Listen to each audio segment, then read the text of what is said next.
Bom, vamos lá. Pelo que eu soube da personalidade da Candy, ela era uma mulher muito preocupada com a aparência, chegou a demonstrar leves sinais de toque, ela era carismática, conseguia se destacar onde quer que fosse. Ela tinha todos os talentos de um político. A Candy era amada, mas tão amada que o fato dela ter eliminado uma outra mulher da mesma congregação não afastou as pessoas dela. Eu soube, inclusive, que ela fez uma festa na casa dela, logo após a vitória no julgamento, e ela falou com o jornal, fazendo piada, que ela recebia as pessoas com uma faca na porta para cortar o bolo que ela estava servindo. E a maior parte das pessoas selecionadas para o júri conhecia Candy intimamente, inclusive 3 mulheres eram amigas dela. Aí você olha para uma pessoa cujo marido recebia um salário anual de $70 mil. Se fosse hoje, esse salário responderia a $332 mil. Ela tinha tudo externamente, mas com certeza um enorme vazio dentro de si. Só que um vazio que tinha uma mania, e essa associação aí dentro não era boa. Essa mulher nitidamente era imparável. E impenetrável, porque no julgamento veio à tona que ela teve um segundo amante depois do Alan. Então o espaço de tempo em que tudo aconteceu foi muito pequeno. Obviamente, tudo isso denunciava o caráter distorcido dessa mulher. Olhando para a forma como o adultério discorreu, é perceptível que o Alan foi um alvo dela.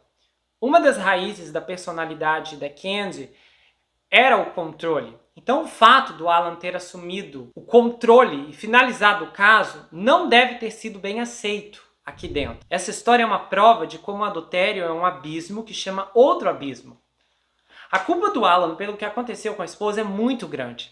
Ele deveria proteger a família, deveria proteger a esposa. Separação, divórcio e adultério são coisas diferentes. Cada um carrega consequências, mas o adultério traz consigo a dor da traição, da vergonha, da derrota e também do perigo, que não pode ser medido. Toda vez que alguém está casado e começa a adulterar, a trair a esposa ou o esposo, a estrutura organizacional da vida daqueles indivíduos é completamente alterada e peças começam a ser mexidas.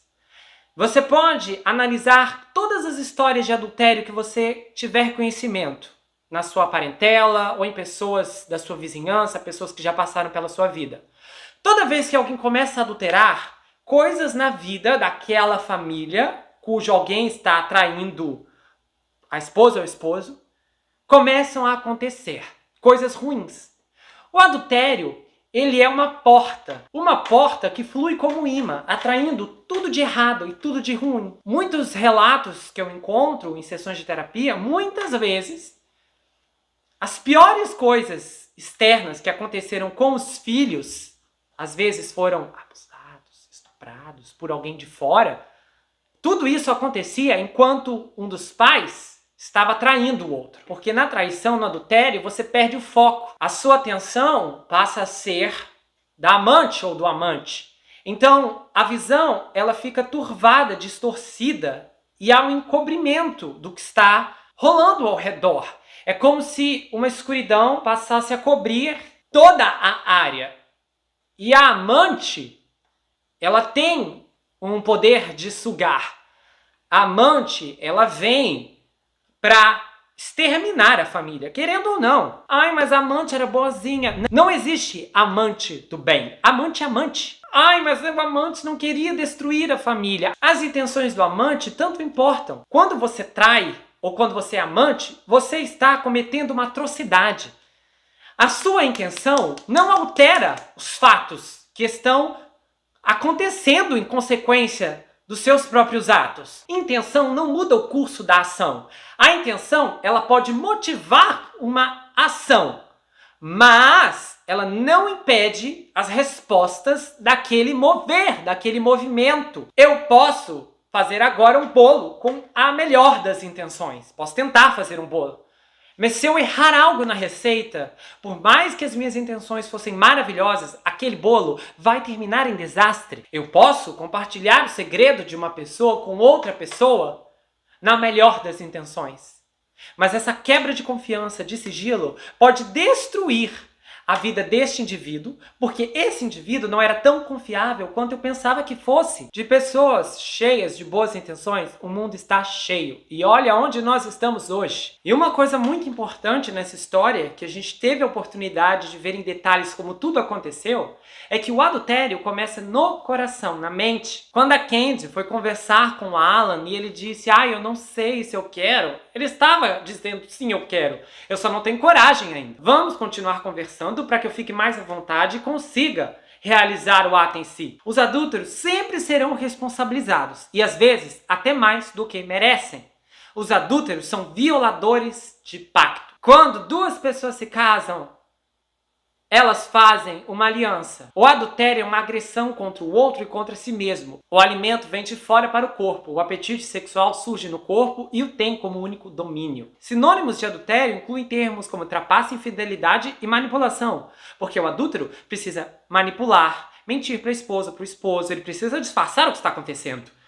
Não existe ninguém que começa a adulterar e, não, eu só tive que adulterar, não aconteceu mais nada. Não, você teve que contar um monte de mentiras, você teve que encobrir seus rastros. Onde você estava? Eu estava trabalhando, acredita?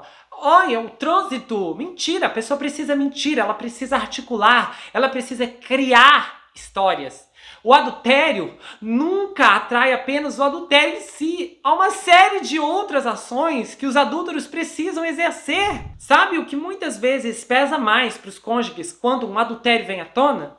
É as mentiras que foram contadas ao decorrer do processo. Já vi vários relatos. Vários. Pessoas dizendo, olha, a traição por si só eu perdoaria, não é imperdoável para mim. Mas as mentiras, a quantidade de mentiras, de histórias, é demais, porque eu não vou conseguir olhar para ele ou para ela e acreditar novamente. E eu vou pensar, será que isso é verdade? Se ele teve coragem de olhar para mim e inventar um monte de histórias, eu não vou conseguir ficar tranquilo ou tranquila. É por isso que tem casais que conseguem superar um adultério e outros não. Porque muitas vezes as mentiras prevalecem. O adultério em si é minimizado comparado à quantidade de mentiras. Mentiras que foram contadas, histórias que foram inventadas. Às vezes, no adultério, o cônjuge, para disfarçar, precisa fazer o outro até parecer como louco ou como louca. Não, imagina, você está vendo coisas. Para de imaginar isso tudo aí na sua cabeça. Não é verdade, que absurdo. E às vezes a pessoa que está desconfiando, que está vendo os sinais e está juntando as peças, começa a falar, gente, eu estou enlouquecendo. Sabe? O que eu estou fazendo com o meu casamento? E isso é o que mais magoa. A pessoa depois perceber que ela estava literalmente enlouquecendo, não porque ela estava vendo fantasmas, mas porque o cônjuge dizia que era tudo invenção, que era tudo coisa da cabeça dela. Porque o adúltero estava dizendo isso para encobrir o seu ato. Ninguém pensa nisso quando começa um adultério. Todo mundo acha que é só traição em si, que é só ir lá para um motel e tudo certo. Não.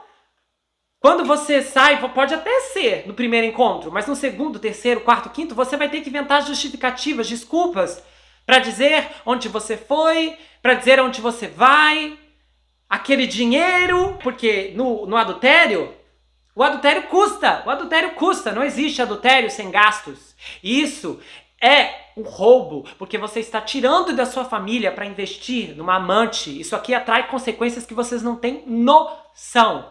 Tem muitas vezes, famílias, depois de um adultério, começam a sofrer inúmeros problemas financeiros. E exatamente isso aí está ligado como consequência de um adúltero lá atrás, na geração anterior, que gastava dinheiro e que investia em amantes, tirando a providência de dentro de casa, a provisão que era para ser da família, que era para ser dos filhos, para gastar com uma outra pessoa. No adultério, além das mentiras, nós temos o desvio de dinheiro, que é o maior assalto à família. A família saqueada, passada para trás. O adultério, quando exposto, traz vergonha, mácula, desespero, uma quebra absoluta de confiança. Quando os filhos são informados, eles passam a olhar para os pais de outro jeito. Isso causa um impacto psicológico muito profundo. Muitas vezes esses filhos crescem e eles não querem se envolver de forma saudável, não querem casar, porque aquele adultério marcou a sua memória e desestabilizou todas as suas crenças. Vocês não têm ideia do impacto que isso causa em filhos. E quando eu falo em filhos, não é só, aquele menino, aquela menina de 9, 10 anos. Não, gente, eu conheço histórias de pessoas com 25 anos, que os pais chegaram e disseram, olha, a gente estava só esperando você se formar na faculdade, e agora que você está aí, sua vida, conduzindo, está morando sozinho, formado, ganhando seu salário, a gente vai se separar. Eu e seu pai, a gente não dá mais certo. Esse rapaz de 25 anos entrou em depressão profunda. Filho é filho e não importa a idade. O impacto de uma separação é destrutivo. E o impacto de uma separação por causa de um adultério é mais arrasador ainda. Isso abala as crenças de uma forma que vocês não conseguem mensurar e não pode ser medido. Porque os filhos, eles olham para o casamento dos pais como modelo. Então, muitas vezes, quando é aquele casamento que aparentemente está tudo bem, que tem muitos pais que às vezes têm problemas seríssimos, mas eles protegem, fazem de tudo para que os filhos não percebam isso, não notem o que está acontecendo. Então, eles tentam encobrir todas as rachaduras. E muitas vezes, quando aquilo vem à tona da pior forma possível, é como se todas aquelas coisas boas que os filhos presenciaram ao longo dos anos desmoronassem e eles pensaram, gente, é uma mentira.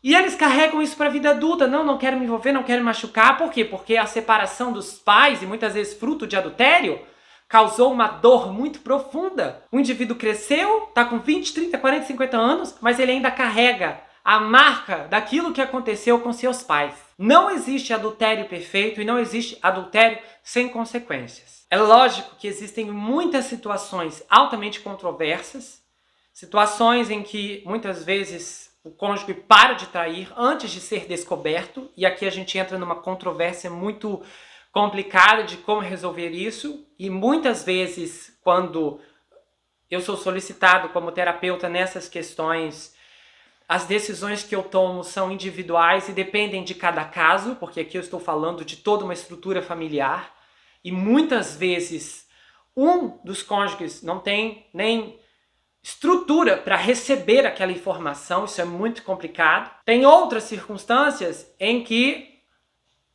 olha, a questão é que isso tá para explodir. É melhor você contar primeiro, antes que ela fique sabendo por outra pessoa. São casos e casos, e cada caso é isolado quando o adúltero quer realmente resolver aquilo, quer realmente lidar com a situação, quer salvar o casamento. E é lógico que eu não vou dar aqui uma solicitação do que você deve fazer se você estiver traindo ou não, a não ser que pare de trair agora mesmo, antes que você destrua a sua vida. E a vida das pessoas que estão debaixo das suas asas, que estão debaixo da sua responsabilidade. Porque você tem responsabilidade sobre a sua esposa, ou sobre o seu marido, sobre os seus filhos e toda a geração posterior. A escolha que você tomar agora vai afetar toda a geração seguinte. Hoje o adultério é muito romantizado e muitas vezes há um outro tipo de adultério, o adultério moderno hoje em dia, que é quando o casal concorda em trazer uma terceira pessoa para o casamento. As pessoas não têm noção do que isso aqui causa, mas vocês não têm. Eu poderia contar para vocês inúmeras histórias de onde casais que tomam uma iniciativa como essa acabam parando depois.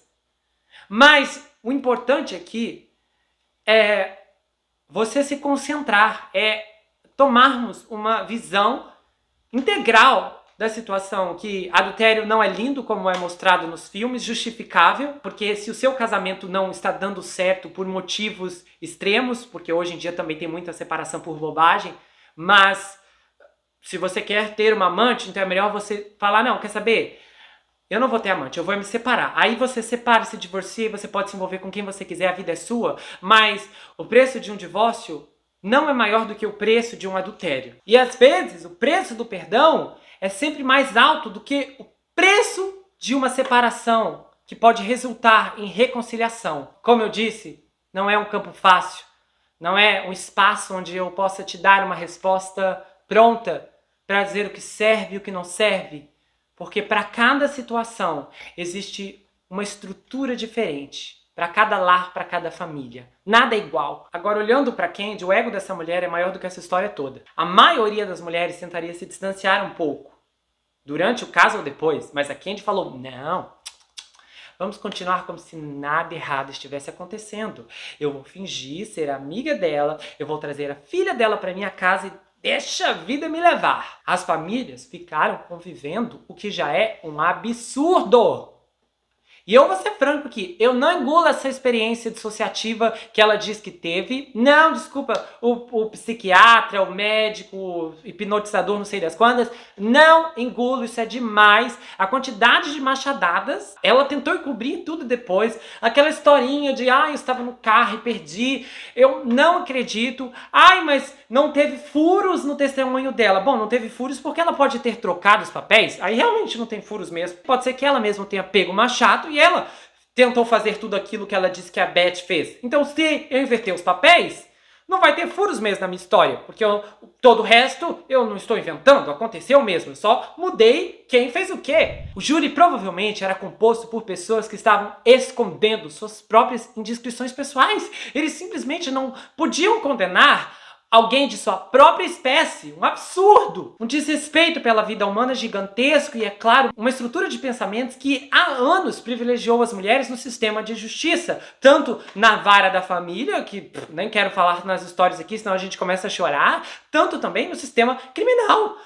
Muitas vezes, ela pode ter cometido horror com outra mulher e ainda assim. Agora imagina você ir para um conselheiro de saúde mental na Georgia, buscar um aconselhamento matrimonial e de repente você descobre que sua conselheira cometeu adultério, ceifou a esposa do seu ex-amante, agredindo-a 41 vezes com o cabo de um machado e ainda deixou um bebê órfão sem a mãe por horas. Será que agora eu ouvi de tudo? Quando a Candy fez aquele gráfico de prós e contras, que ela revisou com Alan, isso mostrou como seus esquemas rasos e calculistas levaram diretamente à tragédia. E, é claro, a dor para as pessoas que eram mais próximas a eles. Eu acredito que para Candy ficar sem o controle da situação, ficar sem o poder era um insulto. Ela era tão carismática, ela tinha toda a atenção da igreja para ela, do marido, das pessoas, e então ser rejeitada por um homem era gota d'água. O quê? Ser trocada por uma outra mulher? Que não é tão carismática quanto eu, que não é tão elegante, que não tem tudo que eu tenho? Isso é demais, eu não aceito isso. A mente dela deve ter explodido de raiva. Eu consigo imaginar aqui ela entrando em erupção emocional e falando, não, isso não vai ficar assim, não vai ficar assim. Eu não vou tolerar. Ela ser trocada por uma mulher como a Beth era um terremoto de rejeição que a abalou completamente do começo ao fim, de cima a baixo. E infelizmente a história é escrita pelos vencedores. E nesse caso, a narrativa da Beth e da Candy foi determinada pela mulher que sobreviveu ao encontro mortal.